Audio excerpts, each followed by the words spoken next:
Hello, ladies, gentlemen, space monsters, and slugs. Lorenzo here, welcome to Eeloo and Tylo, episode 35, where we are landing on Ike. But last episode we landed on Tylo, so if you want to check that out, check out last episode. For now, we're going to make money to build new and exciting stuff. Quick overview of what's to come. We're going to land on Ike. As I said, this thing is rapidly approaching. Then we're going to research nuclear propulsion and muck about with that. Most importantly, if this mission works out, we're going to earn the cash that we need to upgrade the science building. Most exciting of things, obviously. And that means we are going to be able to research amazing new technologies. Let's see. Here's our checklist for today. Achieve orbit around Ike, transmit or recover scientific data from space around Ike, land on Ike, and transmit or recover scientific data from the surface of Ike. Seems familiar and shouldn't be a problem. Let's see. We are going to enter the sphere of influence of Duna here first. And that means we're gonna do our little checklist of experiments. This is not the first craft to ever get here, but it is the first one to bring enough goo to capture all these things. We have 2 material bays. They will be used above Ike. But hey, we did do a goo scan here of Duna. And we can do a temperature one as well. Wonderful. Did we bring a pressure sensor on this thing? I think maybe we didn't, because this is gonna land on Ike, and when I built this I was still under the impression that those pressure scanners actually require pressure to yield science. That has since been changed. You can tell I'm an old timer.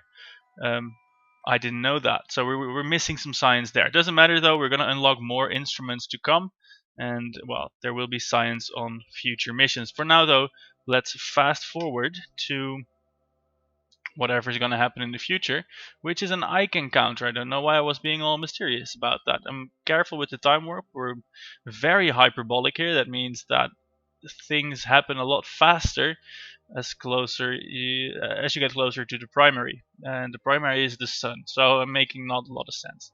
Forgive me, I took painkillers again, and as is becoming tradition in these episodes, I'm not sure you're happy with that.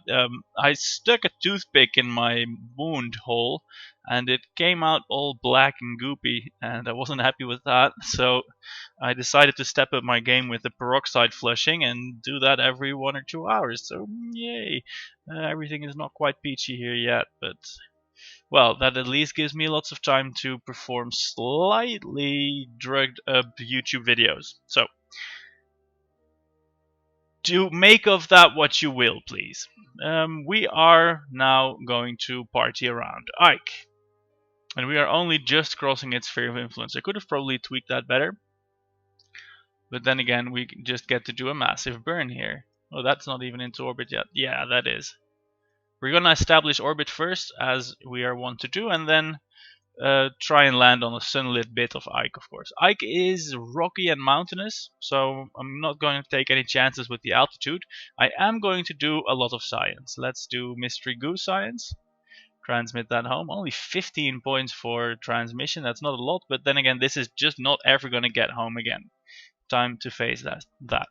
We can also do a materials bay here. That's a little bit more.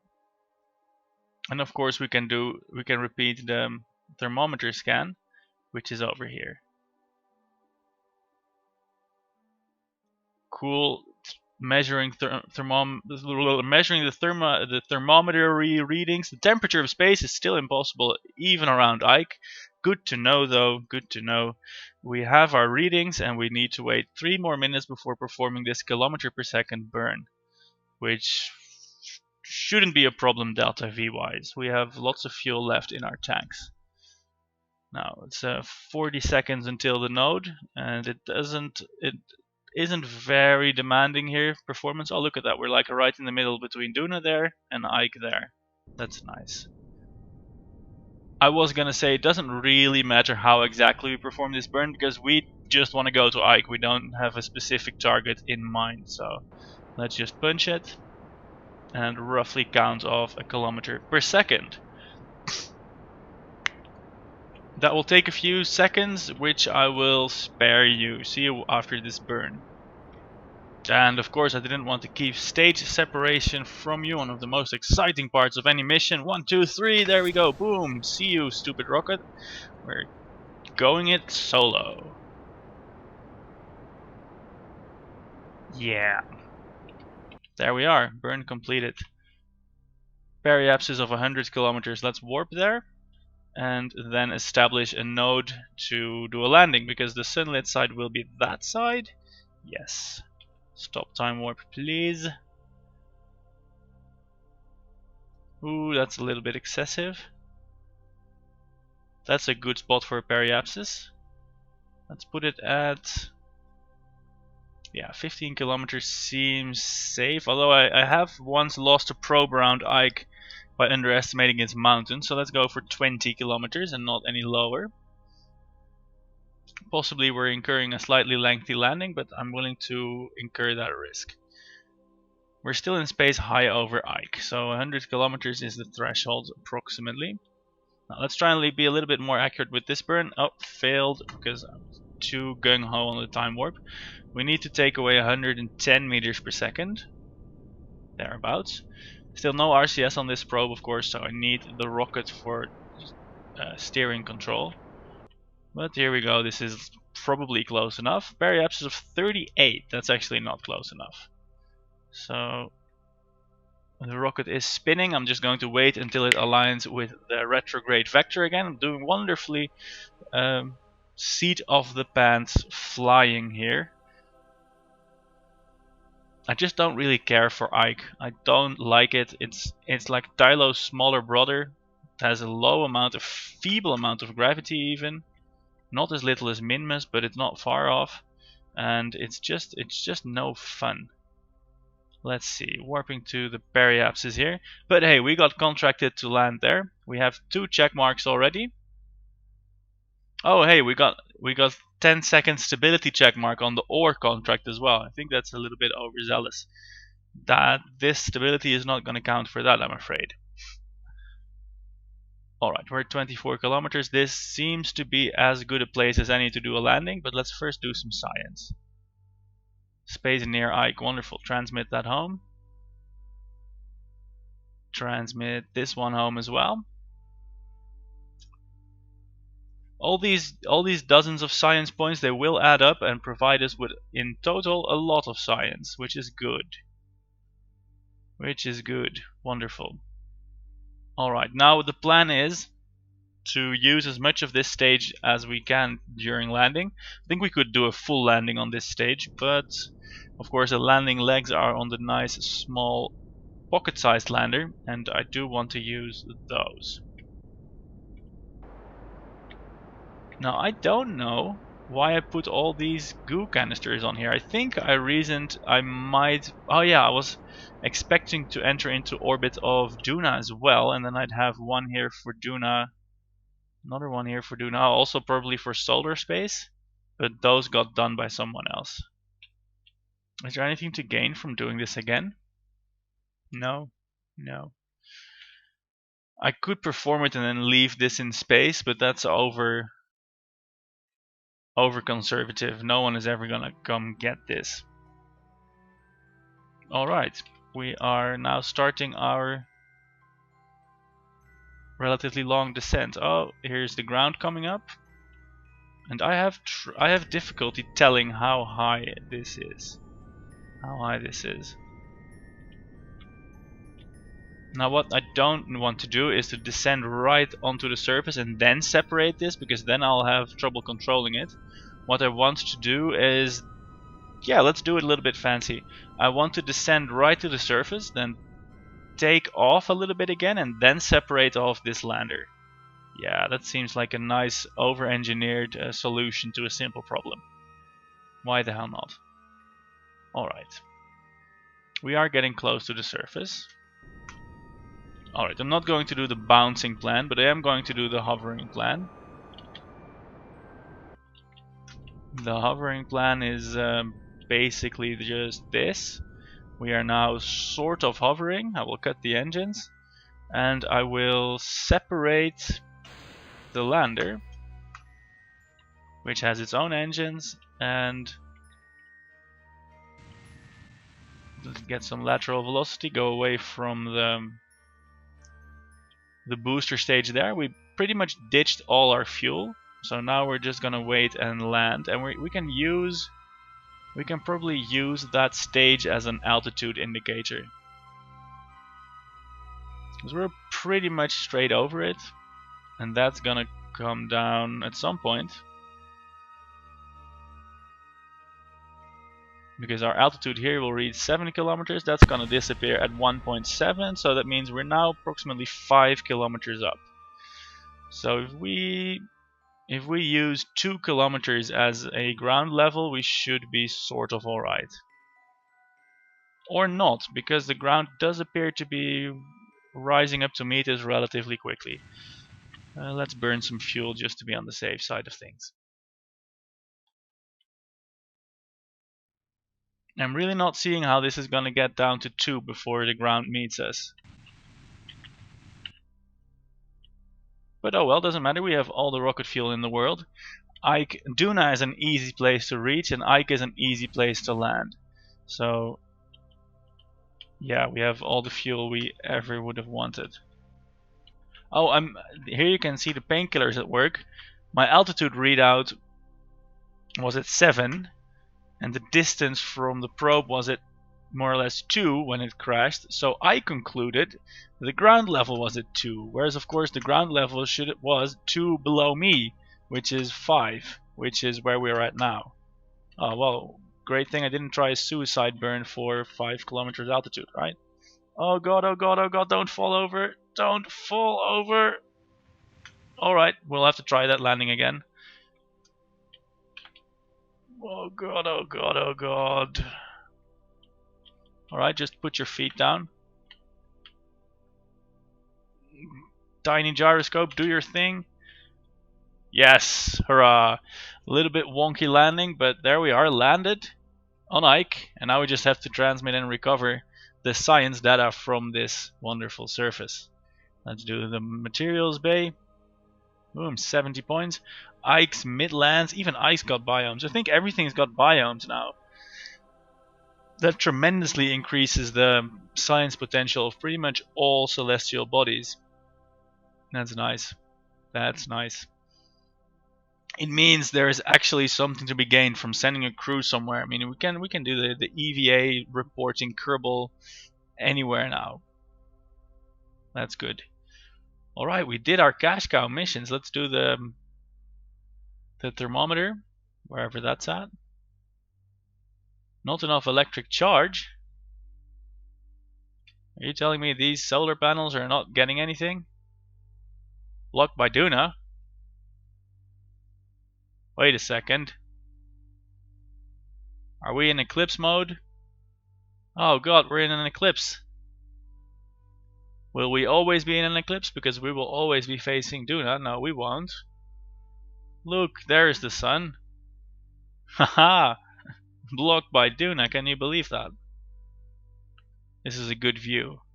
Because Ike is tidally locked to Duna, we will always be seeing Duna, but we're circling around, so it's not always going to be an eclipse. That was just bad luck. Cool. Right, we have power. Let's now then resume transmission of science points. Clang. Oh, we caught an eclipse.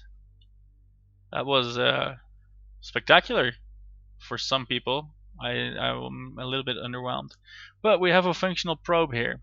We can even attempt to fly to a different biome and get some more science. Should we do that? Yeah, let's. On the other hand, I could keep it safe for future return science from Ike. No, we're gonna at least perform a small jump. See if we can, like, I don't know, get a couple kilometers of distance. See if we can get a different biome that way. Don't want to go too high. Don't want to go escape velocity either. Yeah, a little bit more. A plucky little lander that can.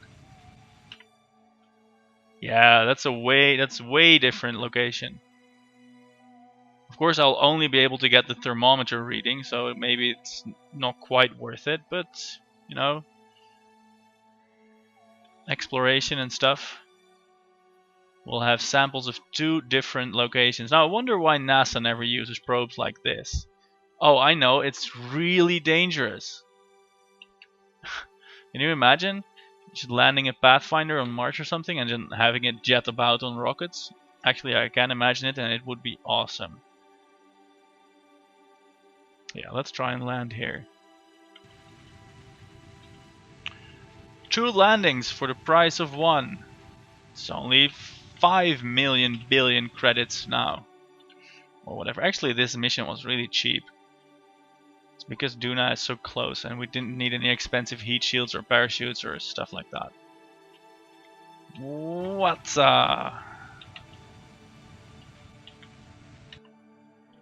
this little lander? I'm well pleased with that. I'm sorry I only brought a goo canister and the materials bay and just the thermometer. I should have put the pressure sensor and all the other reusable ones on there as well. But hey, then again, you can't do everything right the first time. Thermometer doesn't get different biomes whilst flying in space. That's okay though. We will soon be landing. I don't know how far away, but it's probably at least like 100 kilometers away. Then again, Ike is quite small. I don't know. It's a while off. We're on the other side of the equator. We can compare the view to Duna after this. It should be a little bit different. Oh, I want to be in surface mode, of course. Otherwise, it's hard to land. I mean, the rotation of Ike isn't that tremendous, but it is something to be accounted for. Ooh, a nice plain somewhere. We can peek at the galaxy over the edge. I like this landscape. I like this landscape. Hell, we'll even have enough fuel for another hop, but don't worry, I won't do it, because that'll get boring. But I think this is a good place to leave our little probe.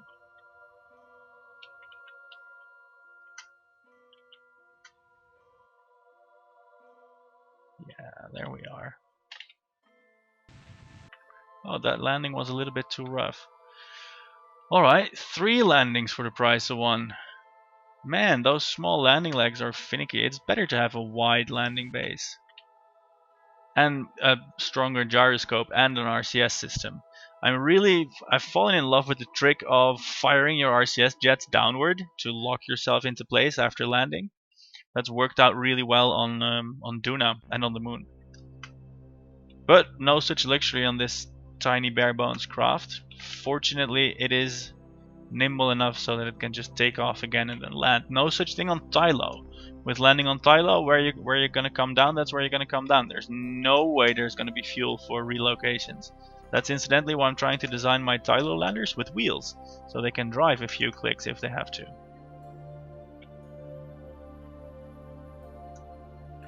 What's up with this lander? Oh man, it's lighter now, of course, now that its fuel is depleted. That's a problem. But let's try this again. Obviously 2 meters per second is too ambitious. We need to go for like 1.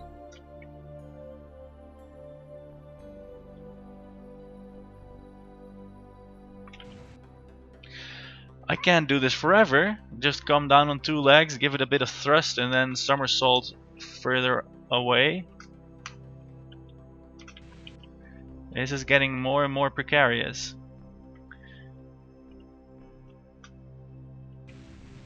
Oh god! No!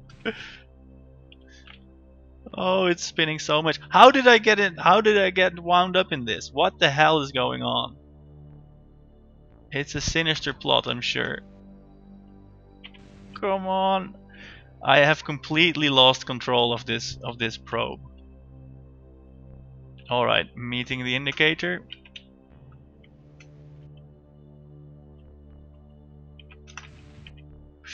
No! Oh god. How am I gonna fix this? Okay, I'm just gonna have the engine on all the time. No, that's not the solution.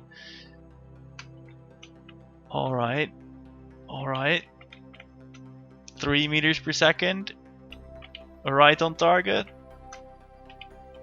Oh, oh, come on. Come on. No. There we go again. Oh man, this is ridiculous. This thing is just too light.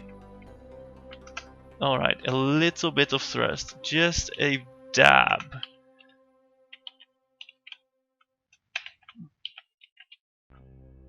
Oh, come on, come on. Come on. 1 meter per second. 0.5. 0.9. Yes! No! Yes! Oh man, that was a ballet dance if ever there was one. Now tell me we're in a different biome. Come on. Yes! Eastern Mountain Ridge. All this for 32 science points. Well, I'll tell you, we'll leave it here forever. Shut down the engine. No more flying allowed. Cool, let's go to the Space Center and spend that money in science. Oh wow, I hope you enjoyed that because that took a long time. We've got 13, let's time warp to Dawn because otherwise it's so depressing here. We have 1300 science points and we've got 2 million credits. Well, first things first, upgrade this. Boom.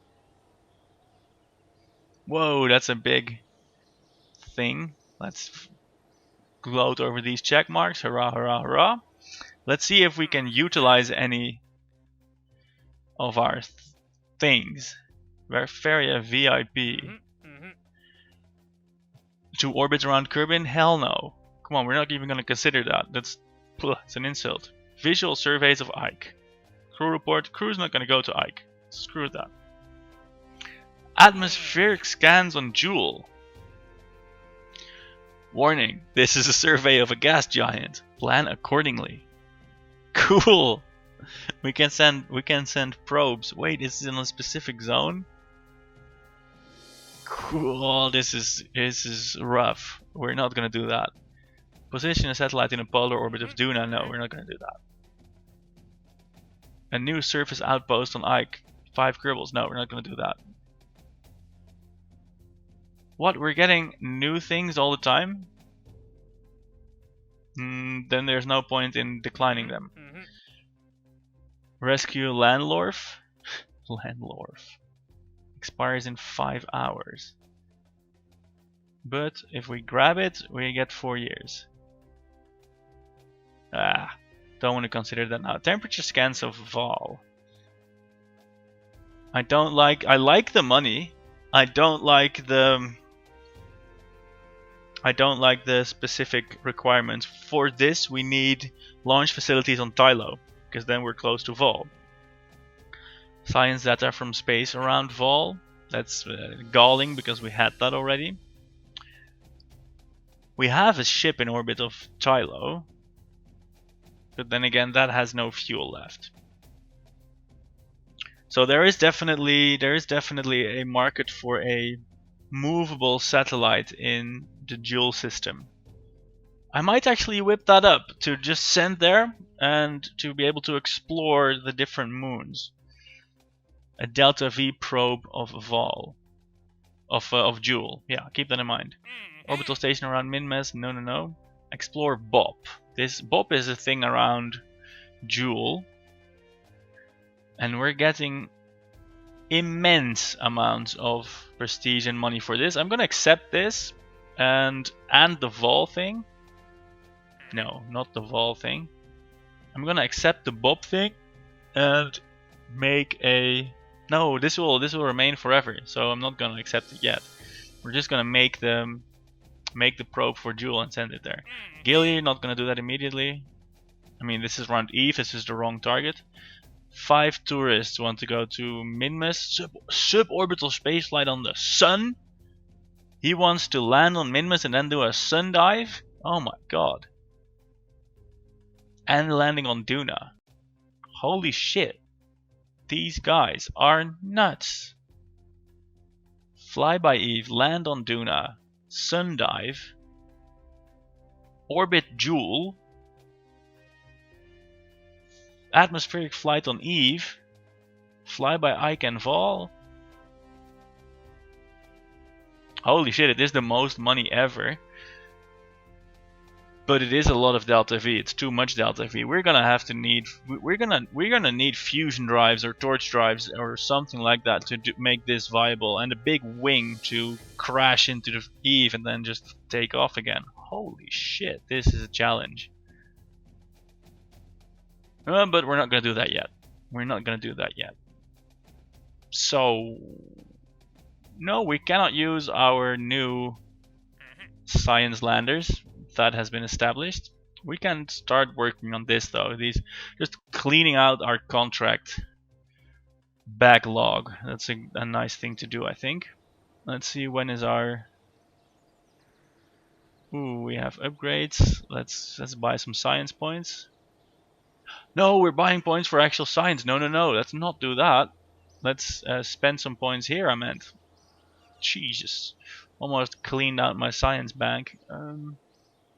Okay, you see, this is what I wanted to look at. 34 days. Let's just warp to completion of that technology, and then we can examine which technologies we want to get. We want to get the miner technology, obviously. And we want to start fooling around with nuclear technology. I think a nuclear-powered Jool exploratory probe might be worthwhile. For exploring Vol, for exploring Bob, for exploring all these moons that are sure to crop up.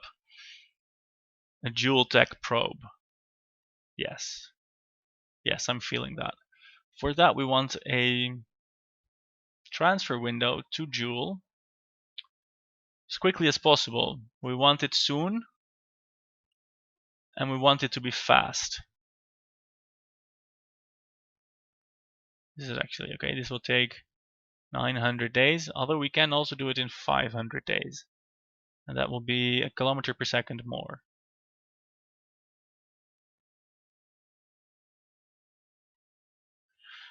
This is departing on the same date, so we're gonna have to try and find that. Add the alarm. This is when? 107 days from now. Yeah, that should work. X probe.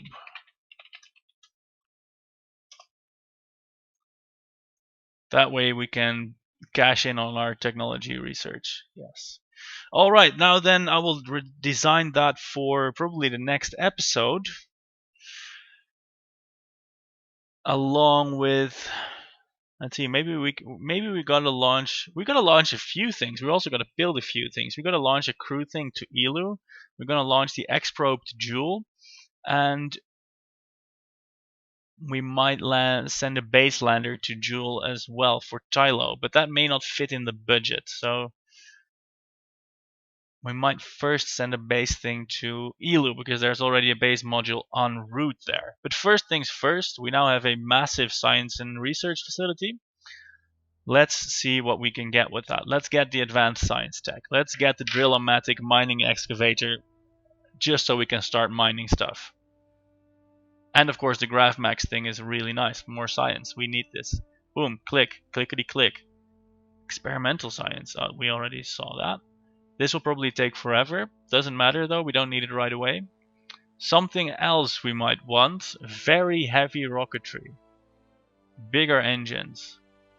But for that we also want these parts. Can we both fit these in? That's 850. We need 100 more science. I dare say that's almost trivial.